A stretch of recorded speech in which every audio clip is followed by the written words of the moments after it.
So our next speaker is Gregory Mace.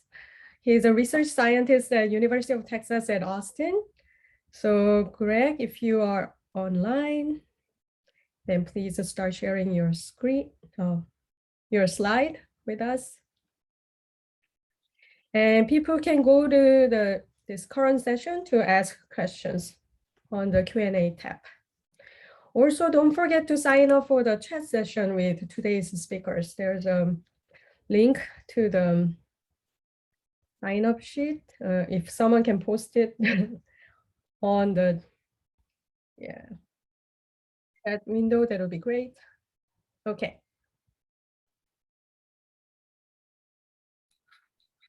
Right. Hi there. All right. I was being made co-host, so. Oh, I'm sorry about that. It's okay. Fine. So floor is yours. Okay. And can you see my cursor as well? Can or you just my slides? Yes, I can see it. Okay. Right. Hi, everyone. I'm yeah, sorry. You have 15 minutes, so go ahead. Okay, thanks, Hui. Hi, everyone. I'm Greg Mace, and I'm at UT Austin, and I'm the instrument scientist for IGRINS. So I'll tell you about IGRINS today. And I'm also the instrument scientist for GMT NIRS, which is very similar to IGRINS for GMT and will be about 4 times more wavelength coverage. So much of the science you see today will also be for that instrument. I study young low mass stars and brown dwarfs. And if you propose for IGRINS or use IGRINS, I'm the primary contact. I do the technical evaluations on proposals, I review the phase 2, and I manage the data after observation. And so you should really reach out to me if you have any questions about IGRINS and the science we can do with it. IGRINS has a big team, many collaborators. Here at UT Austin, we make the immersion gratings, and IGRINS was finished and commissioned at McDonald Observatory. At CASI, we have a long list of collaborators there. I wanted to highlight Dr. Jae-Jun Lee, who keeps our software up to date and manages the IGRINS data reduction pipeline. And so without him, observing in science wouldn't really be possible. And then at Gemini, we've had a great team of collaborators that we continue to work with on IGRINS.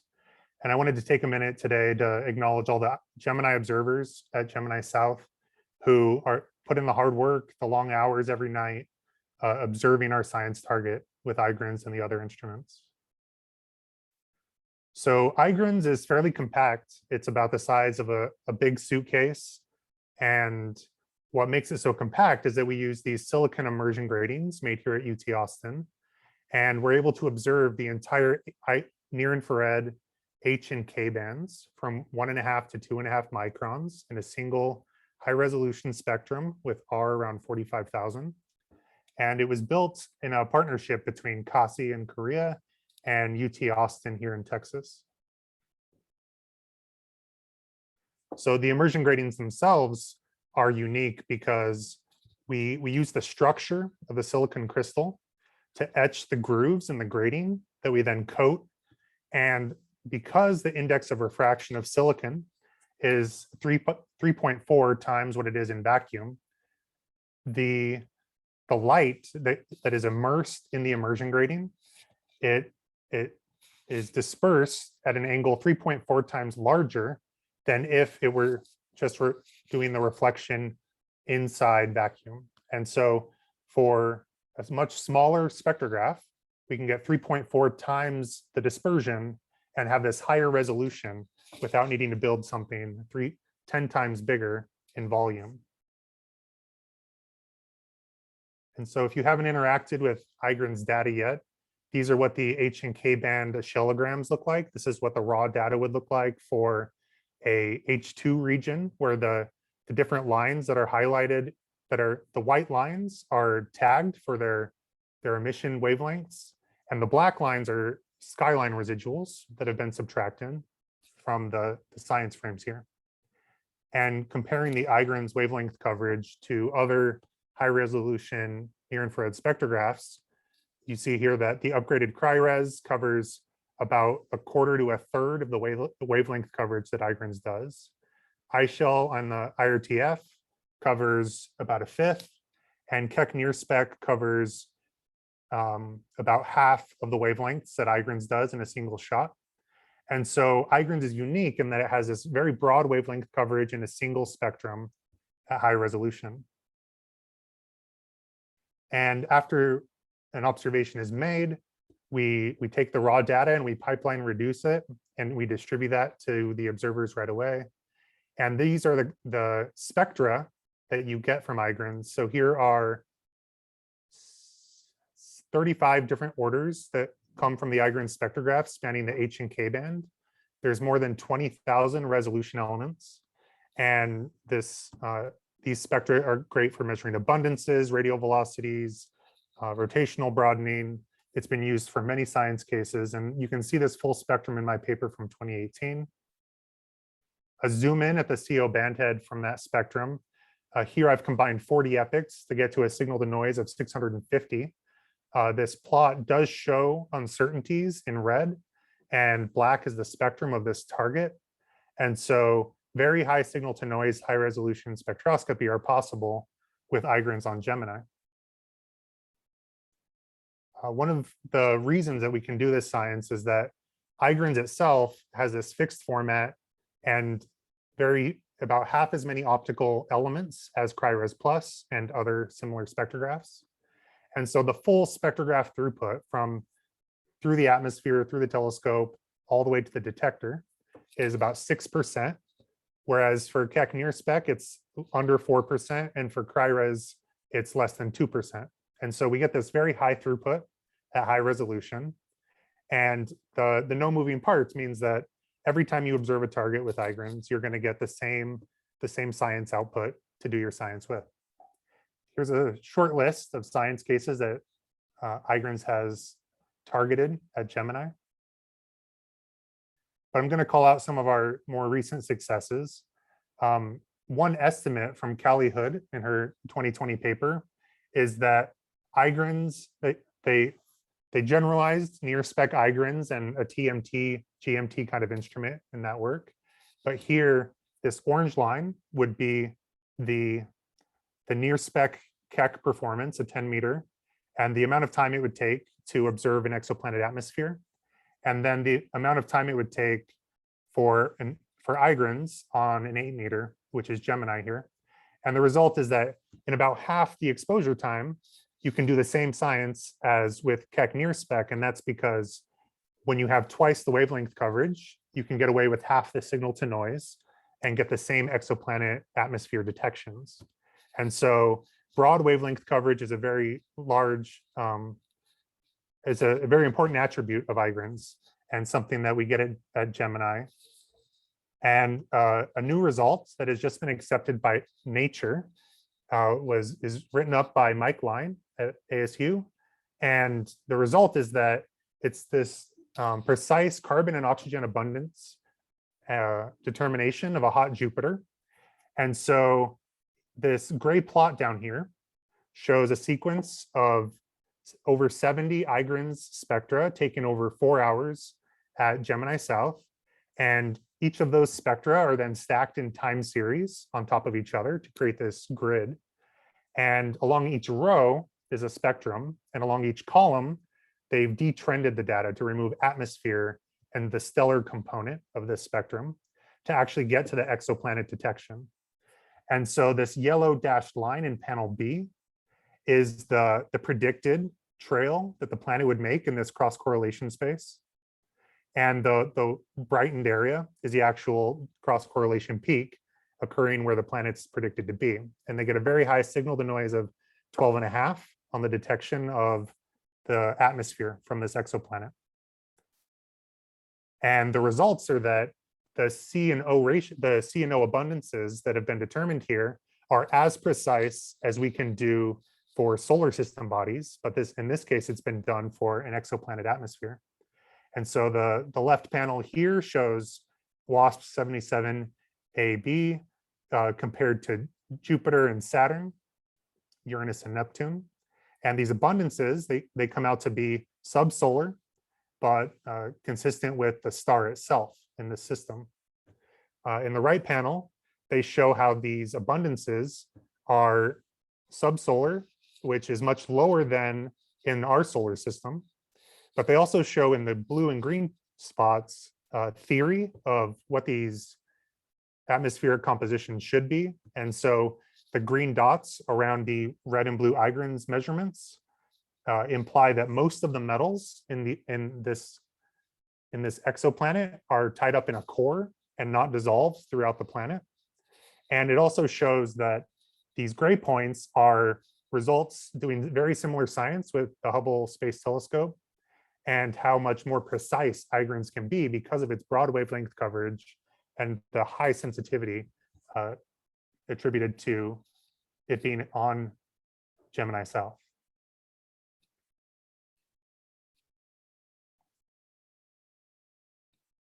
And so IGRINS is also exceptional at studying YSOs. Here we show, I show a time series of spectra, and these spectra, many of them were taken when IGRINS was at McDonald Observatory or the Discovery Channel telescope. But the gray line at the bottom of this top panel was taken with IGRINS at Gemini. And in half the exposure time, we were able to get 4 times the signal to noise and study the time series of the evolution of this YSO.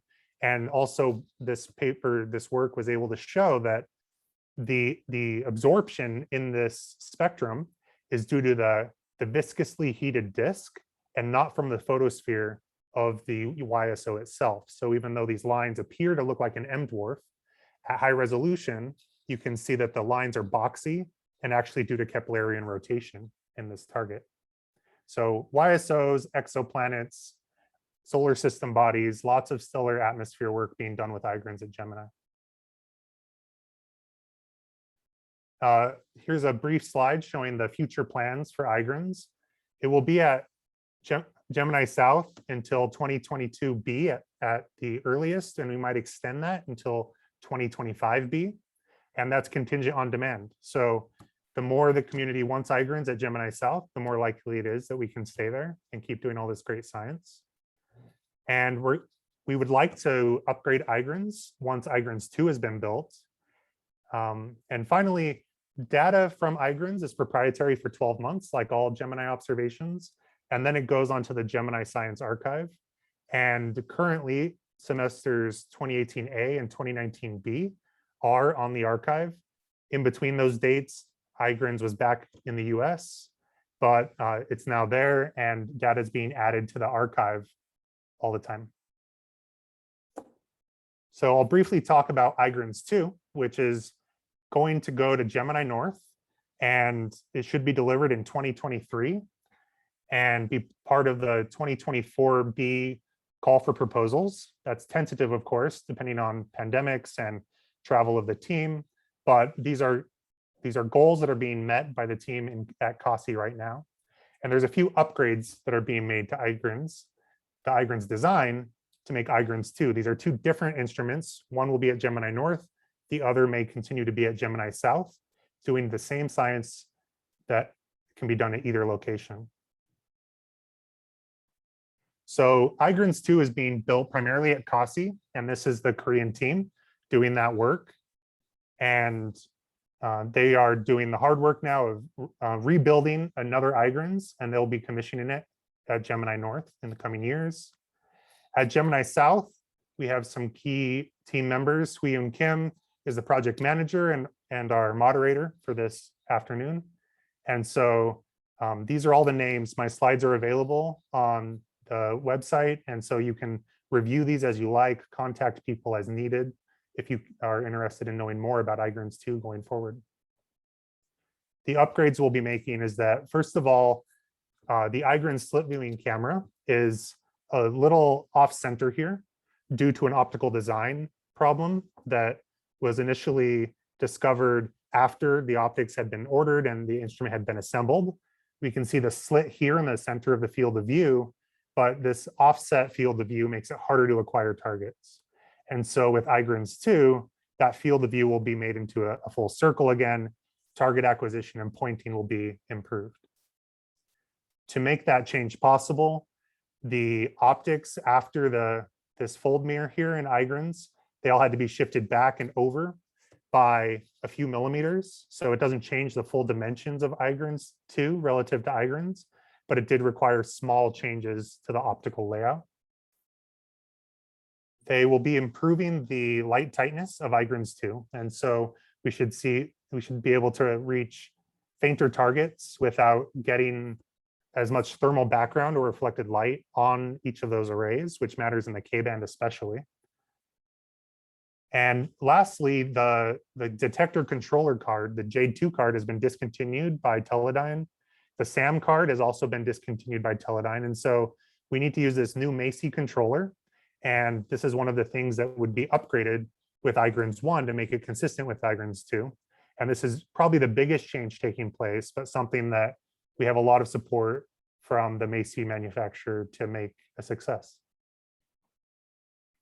So I have some chat times to talk more about IGRINS or IGRINS-2 this afternoon. I saw I still have an opening, and on Wednesday, nobody's signed up yet. So I have 3 10-minute slots there. And if at any point anybody has a question about IGRINS proposing or science, please email me, and that's my email address there. Thank you. Thanks, Greg. Oh, excuse me. There are several questions, so we have 4 minutes for the Q&A. So first question is posted by Wesley Fraser. Is there an IGRINS ETC for the time calculator? Yes, so there's an IGRINS webpage for Gemini, and it's part of the call for proposals, but also linked from the Gemini pages, where we have a rough web interface to estimate IGRINS exposure times. And on that webpage, we also go into details about the ideal target. In this case, it's a K magnitude between 10 and 14 is ideal for IGRINS at Gemini, but we can accommodate things as bright as K of 4 and as faint as K of 16, depending on the science case. So visit the IGRINS webpage linked from the Gemini web pages, but email me if you have more specific questions. Okay, next question is posted by Tom Jiba. Did I hear correctly that the IGRINS team pipeline reduces all IGRINS data? Do they or will they do it for data that were obtained prior to that pipeline? So the IGRINS pipeline is open source on GitHub, and any observer can run it. But I also run the pipeline on every night of IGRINS observations, and we distribute that to Gemini PIs.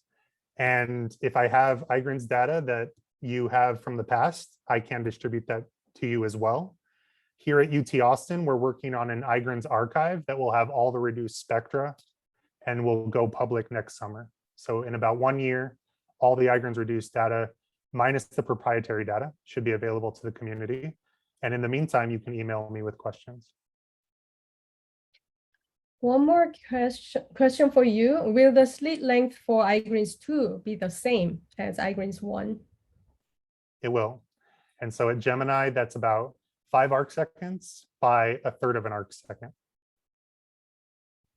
And that's important to maintain a very similar spectral resolution to IGRINS-1.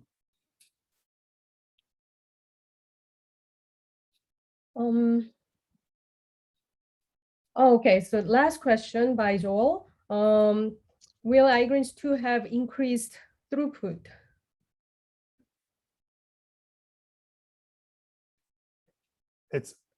It's possible, but it's not part of the design. So many of the optical elements are being reproduced, but there have been advances in coding of optics in the last 8 to 10 years, which is how long IGRINS-1 has been in operation.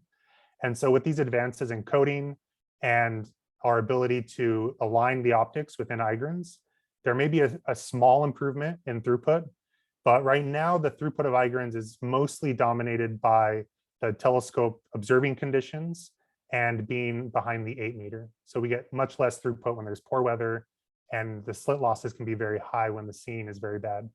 And so the throughput won't be noticeably better with IGRINS-2. It should be very similar to IGRINS-1.